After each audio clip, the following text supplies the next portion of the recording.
కళ్యాణ్ గారిని కూడా వేదిక మీద ఆహ్వానిస్తా ఉన్నాము. మిత్రుడు శాంతారాం గారు స్టేట్ చైర్మన్ గారు కూడా దయచేసి వేదిక మీదకి రావాలని కోరి ప్రార్థిస్తా ఉన్నాము.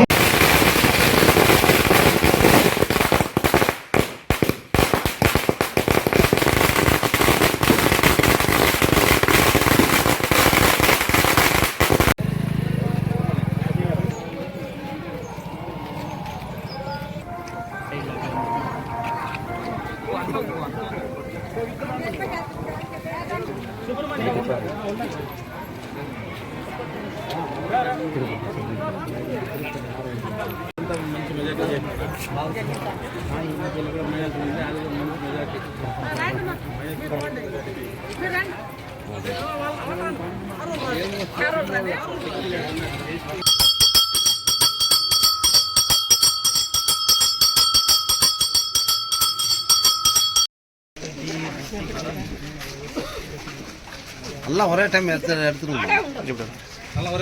எல்லாம் ஒரே தரம் நின்று எடுத்துருங்க. எல்லாம் லைனே எடுத்துருங்க.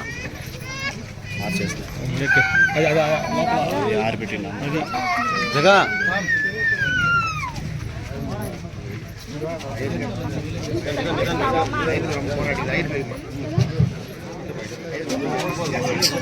சின்ன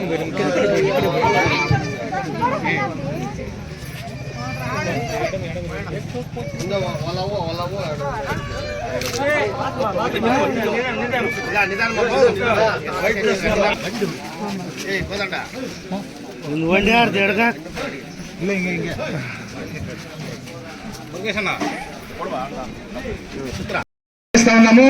అలాగే మాజీ వార్డు మెంబర్ మున్సాని రీటమ్మ గారిని కూడా వేదిక మీదకి ఆహ్వానిస్తా ఉన్నాము. అలాగే తెలుగుదేశం అభిమాని గ్రామ పెద్ద కూలప్ప గారిని కూడా వేదిక మీదకి ఆహ్వానిస్తా ఉన్నాము.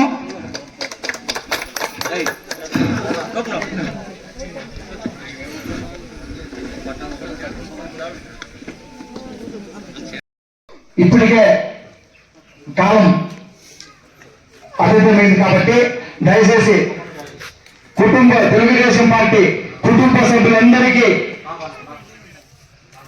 పలుకుతూ 2024 మన కులదైవం కుప్పం ముద్దుబిడ్డ నారా చంద్రబాబు గారు 2024లో మంచి మెజార్టీతో ఆంధ్రప్రదేశ్లోనే 175 స్థానాలకు 164 స్థానాలు సాధించి రికార్డు బట్టలు కొట్టి మనకు మళ్ళీ ముఖ్యమంత్రిగా పరిపాలన చేసినారు. కానీ అభివృద్ధి అనేది మాకు కానీ మా ముందు తరానికి మా పెద్దవాళ్ళకి కానీ ఏమీ చేయలేకుండా పోయినారు. సార్ ఎప్పుడైతే కుప్పానికి అడుగు పెట్టినారో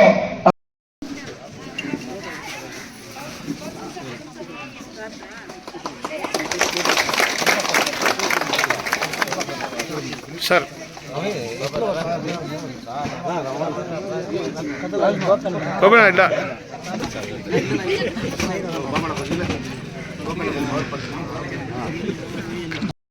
ముందు వేదిక ముందున్న పెద్దలందరినీ కూడా ఒకేసారి సన్మానం చేసేయండి.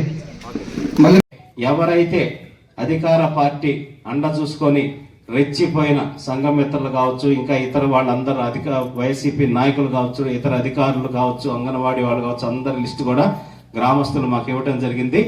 వాళ్ళందరి మీద కూడా ఇమ్మీడియట్ గా యాక్షన్ తీసుకొని దానికి సంబంధించి ఎవరైతే వాళ్ళ ఉద్యోగ ధర్మాన్ని మించి ప్రవర్తించి వైసీపీ నాయకులతో అంటగాగి ప్రవర్తించారో వాళ్ళందరి మీద చట్టపరమైన చర్యలు తీసుకొని ఖచ్చితంగా మన వాళ్ళందరికీ కూడా న్యాయం చేస్తామని చెప్పని కూడా తెలియజేస్తాం. ఎవరైతే వాళ్ళ వల్ల బాధపడ్డారో వాళ్ళందరూ కూడా న్యాయం చేసే బాధ్యత కూడా ఇక్కడ వేదిక మీద ఉన్న మేమందరం తీసుకుంటామని తెలియజేసుకుంటూ ఈరోజు ఇంత మంచి కార్యక్రమాన్ని ఏర్పాటు చేసి ఇంత ఘనంగా మమ్మల్ని ఆహ్వానించినందుకు మీ అందరికి కూడా మరొకసారి శిరస్సు వంచి నమస్కారాలు, ధన్యవాదాలు తెలియజేసుకుంటూ మీ సమస్యలు తీర్చడానికి మేమందరం ఎప్పుడు సిద్ధంగా ఉంటామని కూడా తెలియజేసుకుంటూ మరొకసారి చంద్రబాబు నాయుడు గారిని గెలిపించడంలో కీలక పాత్ర పోషించిన మీ అందరికీ ఓట్లు వేసిన ప్రతి ఒక్కరు కూడా పేరు పేరున మనస్ఫూర్తిగా ఆయన తరపున ధన్యవాదాలు తెలియజేసుకుంటూ సెలవు తీసుకుంటున్నాం. సోదరుడు రాజ్ కుమార్ చెప్పినట్టు 13 లక్షల కోట్లు అప్పు జగన్మోహన్ రెడ్డి చేసింది. అవన్నీ కూడా ప్రజలు గమనించారు. ఏ రకంగా ఈ రాష్ట్రాన్ని దోచుకున్నారు, ఏ రకంగా అప్పుల పాలు చేశారు. నేను ఎవరికేదో బటన్ నొక్కారని చెప్పి 10 రూపాయలకి 100 రూపాయలు మన దగ్గర నుంచి లాక్కుంటున్నారు. మనం చెప్పాం మిమ్మల్ని మోసం చేస్తారంటే ప్రజలు కూడా అది గమనించారు. కాబట్టి ఈరోజు 11 సీట్లు జగన్మోహన్ రెడ్డికి ఇచ్చి ప్రతిపక్ష హోదా కూడా లేకుండా, అంటే మమ్మల్ని ఇంత దారుణంగా నువ్వు పరిపాలించావు కాబట్టి నీకు కూడా అంతే దారుణమైన పరిస్థితి అనేది ఉంటుంది అని చెప్పేసి ప్రజలను కనుక ఆ విధంగా ఇబ్బంది పెడితే అని చూపించారు. కాబట్టి అయినా కూడా ఇచ్చిన మాట ప్రకారం ఎంత అప్పు ఉన్నా ఇంత ఇబ్బందులు ఉన్నా సరే ఏదైతే పెన్షన్తోనే స్టార్ట్ చేశారు. 4,000 రూపాయలు పెన్షన్ చేస్తామని చెప్పారు. అది ఏప్రిల్ నుంచి ఇస్తామని చెప్పారు. ఎలక్షన్స్ ఏప్రిల్ అయిపోతాయి అనుకొని అది ఆలస్యమైంది కాబట్టి జూలైలో, ఇప్పుడు ఏప్రిల్ నెలలో మిగిలిపోయిన 1,000 రూపాయలు, మే నెలలో మిగిలిన 1,000, జూన్లో మిగిలిన 1,000, ఆ 3,000 ప్లస్ ఈ 4,000 కలిపి 7,000 రూపాయలు ఇచ్చిన ఏకైక నాయకుడు నారా చంద్రబాబు నాయుడు గారిని నేను మనస్ఫూర్తిగా తెలియజేస్తున్నాను. దానికి సహకరించి ఆయనకు తోడుగా ఉన్న పవన్ కళ్యాణ్ గారికి, అట్లాగే కేంద్ర ప్రభుత్వం నుంచి మనకి మద్దతుగా ఉన్న బీజేపీ ప్రభుత్వం, నరేంద్ర మోడీ గారికి, వాళ్ళకు కూడా ఈ సందర్భంగా మనస్ఫూర్తిగా ధన్యవాదాలు తెలియజేస్తున్నాం మనందరి తరఫున. అలాగే ఏదైతే మనం చెప్పిన సంక్షేమ కార్యక్రమాలు ఉన్నాయో అవి ఖచ్చితంగా అమలు చేస్తూ మళ్ళీ మనకి రాష్ట్రానికి ఆదాయం రావడానికి కావాల్సిన కార్యక్రమాలు కూడా రూపొందించుకునేదానికి చంద్రబాబు నాయుడు గారు అన్నీ ఆలోచిస్తున్నారు. ఒకరోజు కొన్ని అటు ఇటు ఆలస్యమైనా కూడా అందరం అర్థం చేసుకొని రాష్ట్రం దారుణమైన అప్పుల పరిస్థితి ఉంది కాబట్టి ఒక్కొక్కటి ఇంప్లిమెంట్ చేసుకుంటూ తొందరలోనే ఒక్కొక్క కార్యక్రమాన్ని మొదలు పెట్టుకుంటూ వస్తారు. త్వరలోనే అన్నా క్యాంటీన్ కూడా రాష్ట్ర వ్యాప్తంగా 186 ప్లేసుల్లో స్టార్ట్ చేయబోతున్నారు. నియోజకవర్గానికి ఒక చోట అన్నా క్యాంటీన్ స్టార్ట్ చేస్తున్నారు. తర్వాత నిదానంగా అది మండల స్థాయికి కూడా తీసుకెళ్లాలని, రాష్ట్రం ఆదాయం పెరిగే కొద్దీ మండల స్థాయికి కూడా తీసుకెళ్లాలనేది చంద్రబాబు నాయుడు గారి ఆలోచన.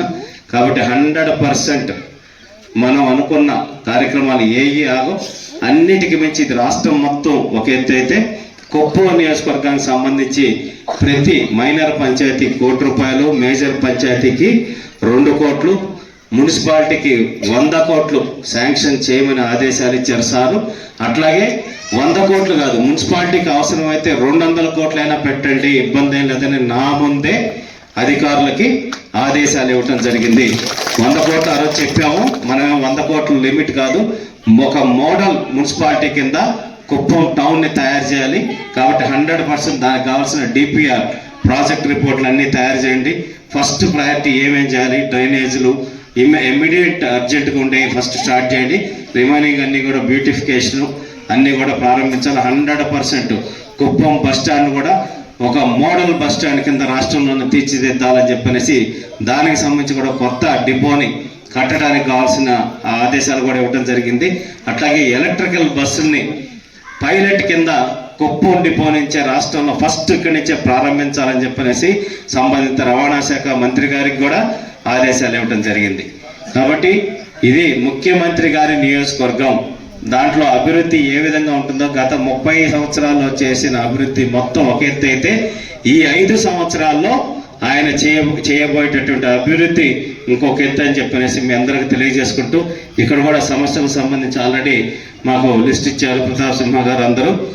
సో ఇవన్నీ కూడా ఫస్ట్ ప్రయారిటీ ఏమి ఎమర్జెన్సీగా మన రిక్వైర్మెంట్ అవి స్టార్ట్ చేసి ఖచ్చితంగా ఇవన్నీ కూడా మేము 1 సంవత్సరం కాలంలో పూర్తి చేసేదానికి లక్ష్యం పెట్టుకొని వీటన్నిటినీ కూడా పూర్తి చేస్తామని మీ అందరికి కూడా తెలియజేస్తున్నాం. అట్లాగే ఎవరైతే అధికార పార్టీ అండ చూసుకొని రెచ్చిపోయిన సంఘమిత్రులు కావచ్చు, ఇంకా ఇతర వాళ్ళందరూ వైసీపీ నాయకులు కావచ్చు, ఇతర అధికారులు కావచ్చు, అంగన్వాడీ వాళ్ళు కావచ్చు, అందరి లిస్టు కూడా గ్రామస్తులు మాకు ఇవ్వడం జరిగింది.